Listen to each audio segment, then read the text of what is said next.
Alright, y'all, so this video topic is going to be on the war on drugs, okay? The war on drugs, because it is very important that black people understand that the only purpose for the war on drugs is to lock up as many black men as possible in order to remove black men out of society. Okay, so the agenda to remove as many black men out of society started in the 1970s, and it worked. It was successful. Then things kicked up by the 1980s when the federal government passed the war on drugs. All right, so the war on drugs lasted for 24 years, from 1986 to 2010. That was the Reagan administration all the way to the Obama administration. 24 years. Okay, and as I said, I've been studying political science for over 11 years, been studying American racism for over 11 years, been studying American history for over 11 years. The agenda of the war on drugs was to lock up as many black men as possible in order to remove as many black men out of society as possible. All right, so the war on drugs was enacted by the passing of the Anti-Drug Abuse Act in 1986. Okay, so according to the Anti-Drug Abuse Act that was passed in 1986, if you possessed 5 grams of crack, you would spend 5 years in federal prison. 5 grams of crack is parallel to 2 pennies. So essentially, for 2 pennies, you would spend 5 years in federal prison.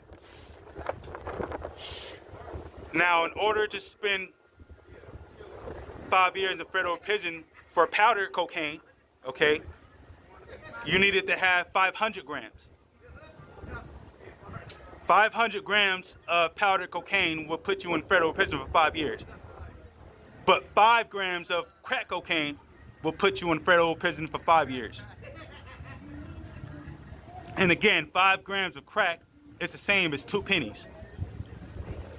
Now, what the Drug Abuse Act, what the Anti-Drug Abuse Act also said was if you carried 50 grams of crack, you would spend 10 years in federal prison.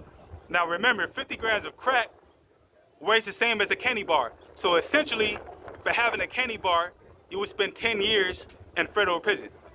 Now you would need 5,000 grams of powder cocaine to spend 10 years in federal prison.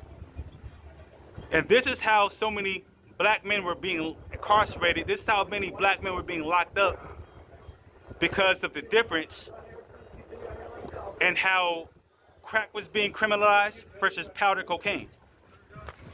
So not only was crack criminalized heavier than powder cocaine, but if you possess crack, you would spend time in federal prison longer. So if you had people who had crack, right, you would spend time in federal prison 10 to 50% more, or 10 to 50% longer than you would if you had powder cocaine. So in the 24 years of the war on drugs, right, 1986 to 2010, if you had crack, you would spend from 10 to 50% longer in federal prison than you would if you had powder cocaine. And this is how so many more black men were pushed into federal prison over white men. Okay? Now, just again, to put this in perspective for y'all, right? A gram of crack costs only $5 to $20. $5 to anywhere from $5 to $20 will get you, a gram of crack. And the reason why more black men disproportionately had crack is because more black men were unemployed. The unemployment rate for black men was 2 times higher than it was for white men.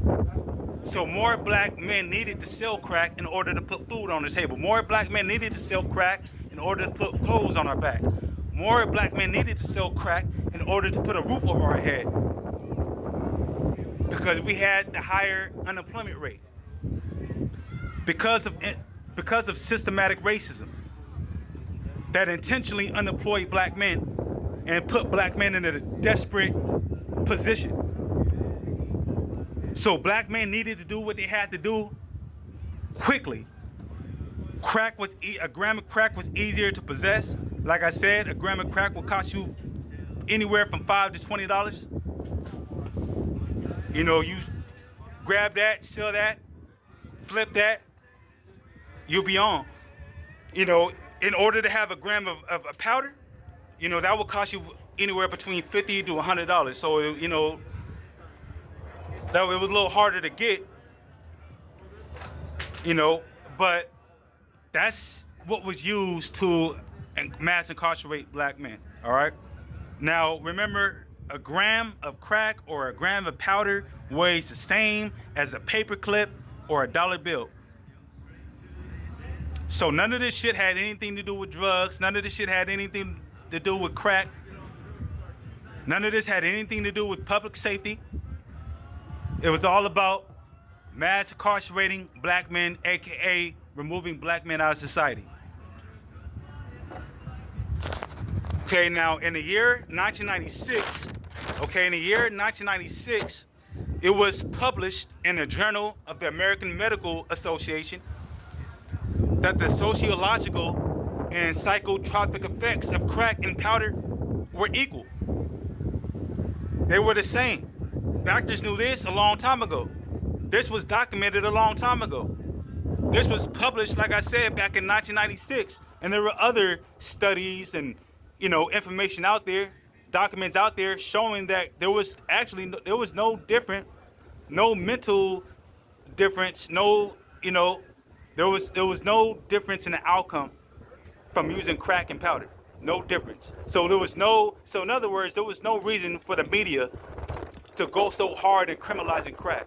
There was no reason for it. The only reason why they did it was to lock up as many black men as possible in order to remove as many black men out of society as possible. It was all about removing as many black men out of society, and that's still the agenda today, and that's going to remain the agenda until black people choose to do something about it.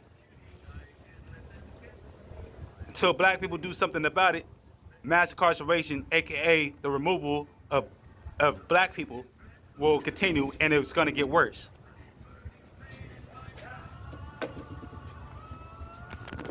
So like I said, the war on drugs in the 1980s had nothing to do with crack. It had nothing to do with drugs. It had nothing to do with public safety. It had nothing to do with that. It was all about criminalizing black men, locking black men up, and removing black men out of society. Now, to further show you guys evidence of this, right? The original war on drugs was declared in 1971 under the Nixon administration. Okay, under the Nixon administration. Okay, like I told you guys, the agenda to lock up as many black men as possible, the agenda to remove as many black men out of society as possible, started in the 1970s decade, but it cranked up in the 1980s. Okay, but it started in the 1970s. So now we're going to rewind back to the 1970s for a minute. Okay, so in the 1970s, right? In the 1970s, throughout America, okay, from 1971 all the way to 1979, in those 8 years, okay, black Americans, particularly black men, were arrested 2 times more than white Americans for drug offenses. Okay, now the drugs I'm referring to, which were the drugs that were popular at the time, right? Marijuana, powder cocaine, heroin, LSD, meth. Black men who possessed marijuana, powder cocaine, heroin, meth, LSD, and any other drug, right, were being arrested. Well, they were stopped, searched, arrested, convicted, and spent longer time in prison. So the 1980s just picked up where the 1970s left off. Ronald Reagan picked up where Richard Nixon left off. So Although we're no longer under the war on drugs, right, as it once was, we are still under mass incarceration. We are still under mass incarceration because the agenda will always be to remove as many black people out of society as possible. Okay? As I said, that's been the agenda since the 1970s, and that's going to remain the agenda until black people choose to stand up, unite, and do something about it. Black people have to stand up, unite, fight, and do something about it. Until that happens, until that occurs, until that transpires, nothing in America would change in relation to black people. Okay? So I wanted to share this information with y'all. I wanted to share this, just to put this in perspective, put this in context. That way, you know, we all understand, what's been done and what's going on, and what's to come if we don't do something about it. Okay, so hope you guys appreciate the information. Hope you guys appreciate the video. I'm Cali Red, Cali with a K, Red with a double D. I'm recording this video out in Southern California, and specifically, I'm in the Inland Empire, the IE. Okay, the Inland Empire, the IE, consists of two neighboring counties, Riverside County, 951, and San Bernardino County, 909. Okay, so all my black people out in the Inland Empire, what's up? Cali Red.